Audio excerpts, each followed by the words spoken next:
After the trial, the news moved on. But the people didn't. They kept talking, writing, remembering. It started with a single letter, written by the mother of the fallen soldier, the young man whose funeral had been interrupted. Her words were, printed in black ink, simple but sharp. He asked her to speak. They didn't even let her near. She hadn't spoken much during the trial. But now, with everything done, she finally did. And the world listened. Other letters began to appear, some typed, some handwritten on wrinkled paper with smudged corners. Veterans who had served beside Monroe, who had seen her carry more weight than anyone should, started writing from every corner of the country. They posted stories to old message boards, shared photos with shaky captions, mailed envelopes full of journal pages to newspapers, to military offices, to anyone who might. Care once said, "She held the line when everyone else fell back." Another read, "I didn't salute her because of her stars. I saluted her because I saw her drag 2 wounded men out of hell and never complain." Over and over, the message came through. If Monroe isn't honored, none of us are. Some of the letters were angry. Others just tired. But all of them were honest. For once, the noise wasn't coming from protests or crowds. It was coming from people who had been quiet for years, men and women who knew what service really looked like and had watched it be insulted in broad daylight. And through all of it, Monroe said nothing. No press conferences, no interviews, no angry posts. She didn't step in front of cameras. She didn't clap back at anyone who doubted her. She didn't need to. Her silence, once used against her, had now become the thing everyone looked to. It wasn't just silence anymore. It was proof. Proof that sometimes the loudest voice in the room is the one that never raised itself. People began to write her directly, to say thank you, to say sorry, to ask if she was okay. She didn't answer. Not because she didn't care, but because her answer had already been given in the way she stood still that day, holding an urn, staring down a gun. And when the last letter was read on a small live stream by one of Monroe's oldest friends, a veteran now in his 70s, he ended with just a few words. He looked at the camera, eyes full of both pride and sadness, and said, "We've been waiting for so long. After everything, the trial, the letters, the silence, what followed wasn't celebration. It was reflection, the kind that doesn't come fast or loud, but slowly, like a light turning on in a room that had been dark for years. It wasn't just about a courtroom anymore. It was about what the country saw when it looked at itself and didn't turn away." The military began reviewing its own systems. Quiet meetings turned into public steps. They looked at who gets promoted, who gets passed over, and who's told to wait in line even after they've given everything. No one said Monroe's name out loud in those reports, but her presence was in every word. They knew why those changes were suddenly urgent. In classrooms, the moment began to show up in textbooks. A chapter, a lesson, a picture. Not of the officer, not of the courtroom, but of a black woman standing in front of a casket, holding an urn, while a gun pointed at her heart. Teachers asked their students what they saw in that image, and the answers didn't sound like politics. They sounded like truth. She was brave. She shouldn't have had to go through that. Why? Didn't anyone help her? People didn't call it justice. They called it memory. Because justice feels like a clean cut, like something fixed. But this moment didn't leave anyone feeling whole. It left a mark, not a wound, but a reminder. Through all of this, Monroe never stepped forward to speak again. She never sat down with a news anchor, never posted a statement. She had already said what mattered in that one line on the stand and in the way she carried herself that day at the cemetery. She didn't need to repeat it. Years later, a quiet photo began to circulate. It wasn't staged. It wasn't sharp or filtered. It showed Monroe from behind, standing at a gravesite alone, the sky gray, the trees bare, her uniform still pressed, her posture still straight. In her hand, still, was the urn. The caption under the photo didn't name her rank or her medals. It only said what needed to be said.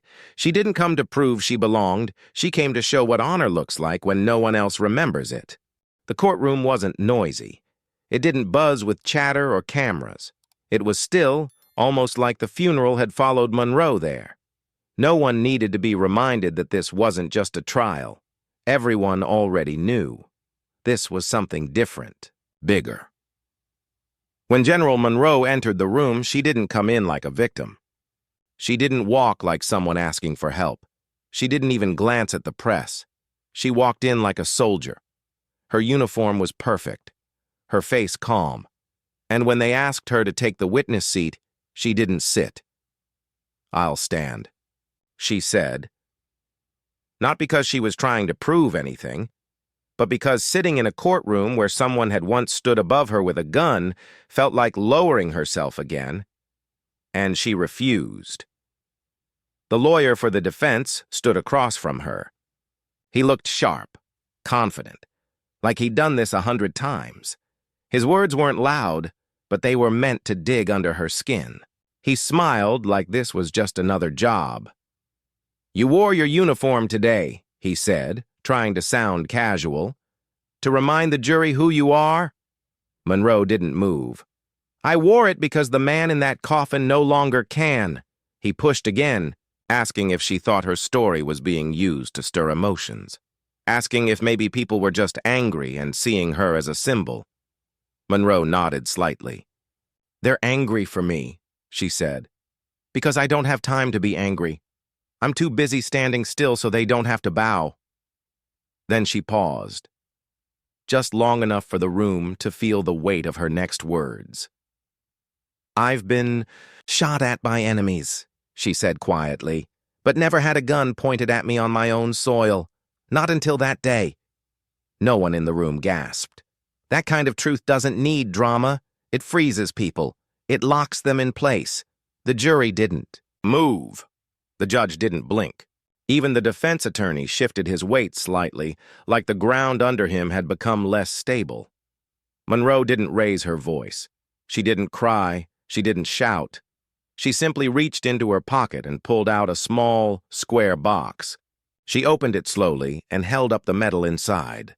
A purple heart. No words were needed to explain it. Everyone knew what it meant. "I bled for this uniform," she said, her voice firm but low. "You cannot fake that." And with those words, the silence in the courtroom finally found its voice, not through noise, but through respect. One by one, the people who once worked beside Hasker started to speak. They sat on the witness stand, uniforms neat, faces tight, voices low. Some of them looked ashamed, some just looked tired. One officer admitted that Hasker had a short temper. Another said complaints were made, but nothing ever came of them. Then came the documents, memos, emails, all real, all once hidden in folders no one thought would be opened. One memo hit harder than the rest. It was short, just a few lines, sent from a supervisor to a captain. "Let him rough them up if he wants. It'll keep the brass in line." There it was. Not a rumor. Not a mistake. A quiet agreement. Permission to cross the line. People in the courtroom didn't need the judge to explain what that meant. This wasn't just about Hasker anymore. The trial had moved past him. The jury didn't look at him the same way now. He was still the man who pulled the gun, but he wasn't the only one who made that possible. The system that trained him, hired him, protected him, and promoted him without question had been exposed right there on the screen. Then the commissioner stood. James O'Connor, the man in charge. He wasn't on the list of speakers, but he walked up anyway. He didn't ask for applause. He didn't ask for forgiveness. He just spoke, voice slow and steady, as if the truth had been stuck in his throat for too long. "I read the complaints," he said. "I signed off on them staying. Quiet. I allowed it. It wasn't just one man who failed, it was all of us. We gave him the space to think he was right." The room was quiet again, not because no one cared, but because they were all trying to absorb what had just been said. The jury didn't need more arguments. They didn't need drama. What they had now was truth, cold and bare. This wasn't about punishing a single cop. It was about holding up a mirror to everything that let him become what he became. Hasker had pulled the trigger, yes, but the gun had been loaded long before that day, by every unchecked complaint, every ignored warning, every person who looked the other way. It wasn't one man who drew the gun. It was a chain of permission. When it was finally Hasker's turn to speak, he didn't walk up with regret. He didn't cry. He didn't ask the court for forgiveness. He stood with his hands behind his back and looked around the room like he was the only one telling the truth. He didn't try to defend what he did. He didn't even pretend he wished it had gone differently. What he gave wasn't a defense. It was a confession, plain and loud. He smirked before he spoke, like he had been waiting for this moment. "You're all acting surprised," he said, eyes sweeping across the jury, the lawyers, the judge. "I just did what you think every day. I just had the guts to do it out loud." There was no yelling in his voice, but his words hit hard. He said he had always known people like Monroe didn't belong in his world. He said badges should mean control, not service. He said soldiers like her, ones who wore the uniform but didn't look the part, were never really one of them. Then he leaned forward and added, "I wasn't scared when I pulled that gun. I was sure. Because everything I'd seen, everything I'd been told, made me sure." The courtroom didn't gasp. It didn't cry out. It just sat there, still. People weren't shocked. They were ashamed. Because deep down, they knew this wasn't just about one man's twisted thinking. What made his words sting wasn't that they were new. It was that he said them without hiding. He tore the mask off, and what was underneath looked too familiar. Even the jurors, who had stayed stone-faced through days of testimony, shifted in their chairs. Not because they didn't believe him, but because, somehow, they did. It was the first time in the whole trial that the room didn't see him as just a villain. They saw him as a reflection of everything they hadn't stopped. Hasker didn't end with an apology. His last words weren't about justice. They were a warning. "You want to bury me for this?" he asked. "Fine, but I'm not the only one. If I'm going down, I'm taking your delusions with me." And then he sat back down, still proud, still sure. But the room felt different now. Not angry, just wide awake. The courtroom was full, but when the verdict came, it felt empty. The judge read it out loud. Life in prison, no chance of parole. Hasker didn't blink. He didn't speak. And no one clapped. No one cheered. It wasn't that people didn't care. It was that justice, even when served, didn't feel like a victory. Not here. Not after all that had been said, shown, and lived through.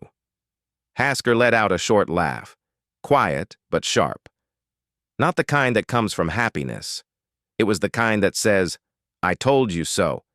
He wasn't laughing because he got away with anything. He was laughing because he'd gotten what he wanted. Everyone had finally stopped pretending. The courtroom saw him for who he was, and more painfully, saw how many cracks had to exist for someone like him to walk through them so easily. That laugh wasn't for him. It was for the system that let him in, and the people who thought they were separate from it. Monroe didn't react. She sat still, hands folded in her lap, eyes fixed straight ahead. She never looked at him, not once. To her, this moment wasn't about him. It never had been. He wasn't the reason she stood that day, and he wasn't the reason she kept standing now. Her silence wasn't weakness. It was choice. And it carried more weight than any sentence passed down that afternoon. There was no camera flash. No reporter shouting questions. No one rushing outside to celebrate. The people in that courtroom got the result they came for, but it didn't make them feel better. Because some wounds go deeper than what a prison sentence can fix. This wasn't a win. It was a mirror, one that didn't blink or turn away. The judge stood. The gavel fell. And the room emptied slowly, each person walking a little heavier than when they arrived. And as Monroe finally stood to leave, one line followed her, not from her own mouth, but from the quiet truth that had been sitting in the room all along, in the end. It wasn't the bullet that killed dignity, it was the silence. The sound that follows doesn't belong here. It cuts through the stillness like a blade dragging across glass, the sharp, cold scrape of a gun being drawn. It's Hasker. His hand moves fast, but his reason doesn't follow. He lifts the gun and points it straight at General Monroe's chest. Right there, at a military funeral, in front of rows of grieving families and soldiers, a weapon is pulled not by an enemy, but by one of their own. No one shouts. No one runs. There is no panic, no screaming, just stillness, thick, heavy stillness, like the ground itself is unsure if it should shake. Monroe doesn't flinch. Her eyes stay locked on his. Her shoulders don't drop. Her hands stay firm around the urn she came to carry. If she's scared, no one can tell. She stands exactly as she did before, like a wall that won't be moved. Then quietly something shifts. The photo resting on the casket, a framed picture of the young soldier who died, tilts. The officer's voice had cracked the silence just enough to make it fall. The frame hits the ground with a dull thud, the glass shattering into pieces. The picture slides across the grass until it stops, at Monroe's feet. The fallen now lies between them, not just in memory, but in the dirt, face up, watching the moment unfold. Monroe looks down at it but doesn't bend to pick it up, not because she doesn't care, but because right now, if she moves even an inch, it will be taken the wrong way. A bowed head might be seen as guilt, and she knows better than to let this moment be misunderstood. She adjusts her grip on the urn slightly, making sure not a speck of ash is disturbed. Then she speaks, not loudly but clearly enough that every person in the cemetery hears it whether they want to or not. "If I die here," she says, her voice steady, "the whole country will know why." The words land like a hammer, soft, but crushing. She's not making a threat. She's not making a plea. She's stating a truth that no one can run from now. Around her, no one moves. Even the birds seem to hold their wings still in the air. The officer doesn't lower the gun, but he doesn't step forward either. He yells again, "Stop!" This time with more force, more fear, more desperation. But all it does is echo, louder than he meant, loud enough to rattle the broken frame at Monroe's feet. That shout doesn't bring control. It shatters it. And suddenly, the gun in his hand starts to feel less like a weapon and more like a mistake. Because no matter how hard he grips it, no one is listening to him anymore. They're watching Monroe. They're seeing what real strength looks like. Not in a raised voice or a loaded gun, but in someone who stands without blinking, without stepping back, without asking for anything. A soldier is being buried. But in this moment, something else is dying too. Something about the system that allowed this to happen. And as the silence thickens again, the words arrive, not from anyone's mouth, but from the weight of the moment itself. This is not a battlefield. But it just became one. The gun is still raised, the silence still thick, but something has shifted in the air. It's no longer just about a standoff. Now people are remembering, or learning for the first time, who General Elise Monroe really is. Not through loud announcements or long speeches, but through memory. One by one, in their minds or through screens lighting up across the country, stories start to surface. There was the time in Kandahar when a convoy was hit by an IED and soldiers were pinned under fire. Monroe didn't wait. She ran into open ground, dragged a young private from a burning jeep, and carried him over her shoulder back to cover. His legs were broken. She didn't care. She didn't leave anyone behind. In another mission, she stayed behind during an ambush, covering the retreat of her unit. She came back with burns on her arms and 3 wounded soldiers still breathing. One of them later wrote in his journal, "I survived because she refused to run without me." At the funeral, people in the crowd start to recognize her, not just by her face, but by how she stands. The older veterans, the ones with gray hair and medals pinned to their jackets, glance at one another, realizing they've seen her before. Maybe on the news, maybe in a mission report, maybe only in whispers. But now it clicks. This is no stranger. This is someone who's lived through fire and carried others out of it. And outside the cemetery, the live stream has gone viral. Over 100,000 people are watching now. The video shows a white cop holding a gun at a black woman in full military dress, standing in front of a casket. A caption flashes across social media. "Cop aims gun at general during funeral. That's all it takes." The truth doesn't need editing. It speaks for itself. One soldier, now retired, posts a photo of himself from Iraq. His leg is wrapped in bandages, his face bruised. And beside him, holding his arm, is Monroe. His caption says, "That woman saved my life. Stop defending the indefensible." The comments begin to flood in, not in anger, in recognition, in sorrow, in quiet rage that something like this could happen here in front of so many people, and no one stopped it. Veterans start speaking up. Journalists start connecting dots. Even civilians who never served begin to feel the weight of what's happening. This isn't just about a funeral anymore. It's about the question echoing louder with each post, each memory, each replay of the video. How could anyone point a gun at someone who gave so much? And in the middle of all that, something happens that doesn't need a microphone.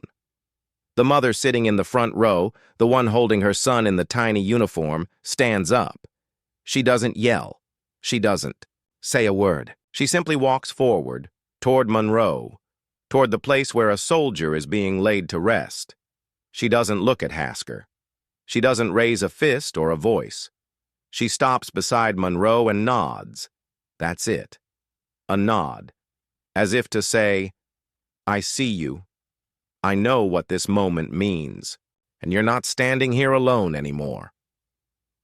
As the video spreads and Monroe's name reaches every corner of the country, people start asking another question. Who is he? Who is the man holding the gun?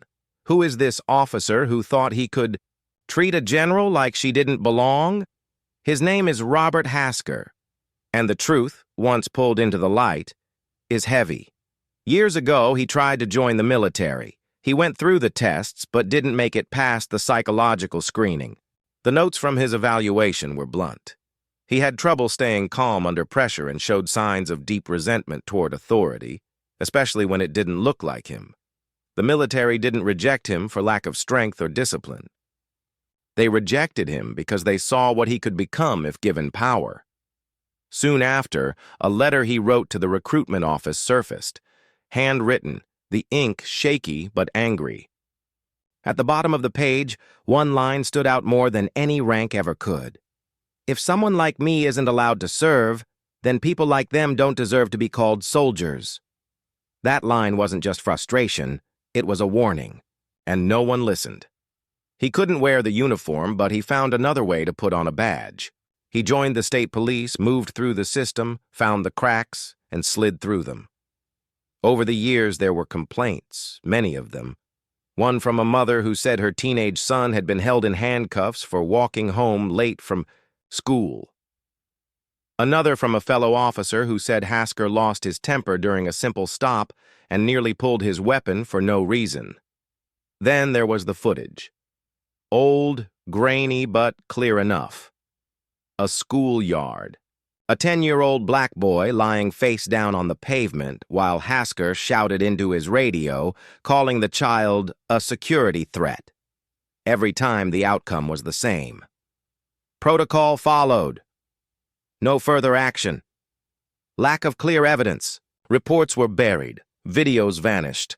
Records marked as missing. His name was quietly moved out of headlines and kept inside folders no one wanted to open. Now people started opening them. The truth wasn't that he lost control at the funeral. The truth was he had never let go of it in the first place. He had waited for a moment like this. A moment where his doubt, his resentment, and his idea of who deserves to wear a uniform could finally be used as a weapon. He didn't draw that gun out of panic. He drew it with belief. He thought he was doing the right thing, not by the law, but by the twisted idea in his head of what order should look like, and that's the part that hit hardest. People wanted to think he was one bad man, one mistake, one failure. But the truth was harder to face. Because when someone like that makes it all the way to the front row of a funeral, gun in hand, badge on chest, it's not just a mistake. He didn't break the system. He was the system. The story starts in the middle of a funeral. Not just any funeral, but one held at Arlington National Cemetery, where soldiers are laid to rest.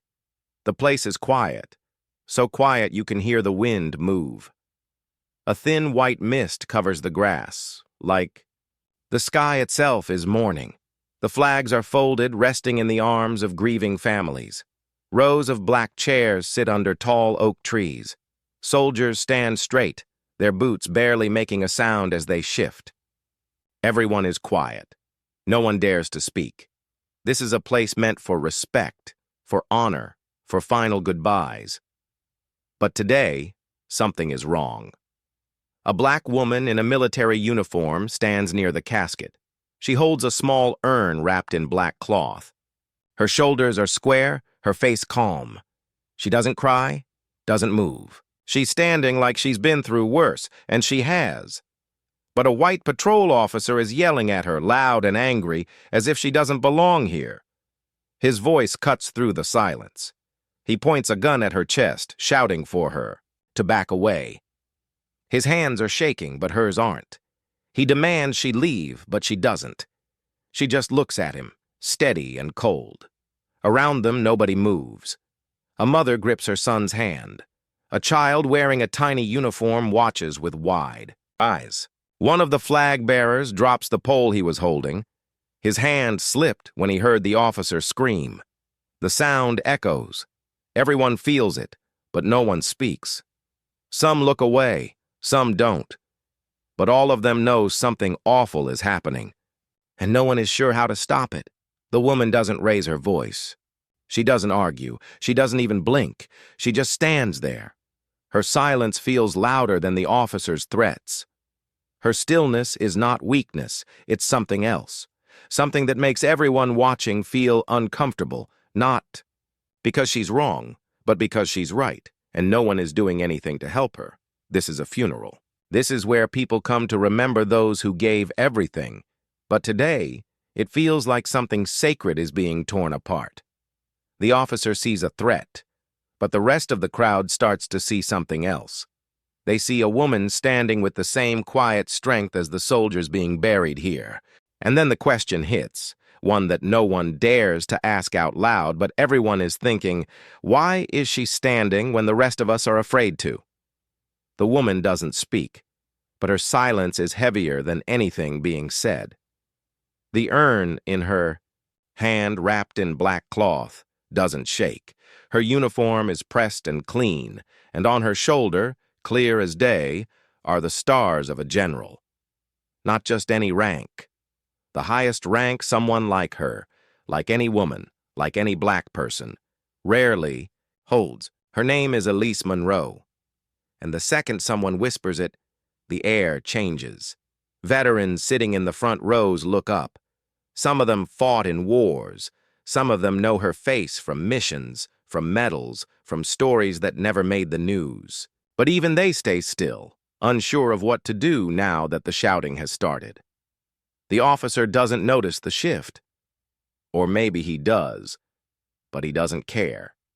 He slams his hand on the hood of the car Monroe arrived in, hard enough to make the metal shake. He steps forward, blocks her path like she's just someone crashing a service. His voice is sharp, too loud for this place. "You with the choir?" He spits, squinting at her shoulder like the stars are fake. He doesn't ask questions. He throws out doubts. He sees her ID and waves it off like it means nothing. They fake these all the time, he says, not even hiding the way he looks at her. The crowd hears every word. Still, no one speaks. Not the guards. Not the other officers. Not even the family in front. They just sit frozen, trying not to make the moment worse, but knowing deep down that staying quiet is already doing that. A child in the front row leans in toward his mother and whispers, "Is that man yelling at her?" The mother doesn't answer. Her hand tightens around the edge of her cloth, knuckles white, lips pressed together. Maybe she's holding back words. Maybe she's holding back tears. Either way, she stays silent, just like everyone else. Then a breeze cuts through the cemetery. Not strong, just enough to lift the flag on the casket for a second. It flutters, then drops, as if it too is unsure what to do in a moment like this. Elise Monroe doesn't move. Not an inch. She lowers her arm slowly, slips the ID back into her pocket, and steps once, just once, closer to the casket. The officer raises his hand to stop her again, eyes filled with something hard and ugly. But Monroe says nothing. She's not asking for space. She's not asking for approval. She's not even asking to be seen. She just stands, calm, still, unmoved. Because sometimes the strongest thing a person can do is not step forward, but refuse to step back. The air around the funeral feels tight now, like it's holding something in. The standoff doesn't end. It deepens. The officer, Hasker, stands directly in front of General Monroe, blocking her way as if he owns the ground beneath her feet. His hand stays near his belt. His voice, lower now but colder, carries the kind of threat that doesn't need to be loud. He calls for backup.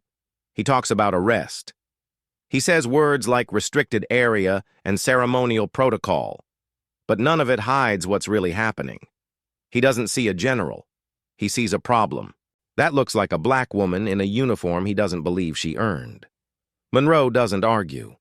She moves carefully, calmly, and opens the small leather wallet again. Inside is her military ID. She holds it out like a teacher showing a fact to a child who refuses to believe it. Her hand doesn't shake. Her eyes don't blink. She offers it, not for permission, but so there's no excuse left. Hasker doesn't take it with care. He grabs it, snatches it like it's stolen. He flips it front to back like he's checking a fake bill under bad light. He doesn't ask a single real question. He just looks at the ID like it's too good to be true. Then he spits at the ground, right near her shoes. Not close, direct, deliberate. The crowd behind them doesn't gasp. They just freeze more. That kind of silence isn't from respect anymore. It's from fear. People are sitting up straight like movement might pull the tension too far and snap it. One young soldier near the edge takes a step forward, just half a step. He looks ready to say something or maybe stop what's happening. But his superior, a man older with a calm but tired face, rests a hand on his shoulder and says just 4 words. "Not the time yet." And just like that, he stops. Not because he agrees, but because he understands. In the military, that sentence isn't a suggestion, it's a warning. Not the time means there's a cost. And right now, that cost is being paid by Monroe alone. Around them, quiet clicks begin. Small, sharp. Phones being lifted slowly, screens unlocked with nervous fingers. A few in the bushes nearby start recording. And then, above the trees, a soft buzzing. A drone. It hovers, zooms in. Someone watching from far away is about to see what's happening live. The moment has gone public, and there's no undoing. That Hasker is still holding the ID. Still holding on to the idea that this woman doesn't belong. Monroe says nothing for a few seconds, but then she looks him right in the eyes. Her voice doesn't rise. Her tone doesn't change. She just speaks clear enough for everyone to hear. "You're not doubting the card." She takes a breath, slow and steady. You're doubting that someone like me has the right to carry it. That's when the silence breaks, not with sound, but with truth.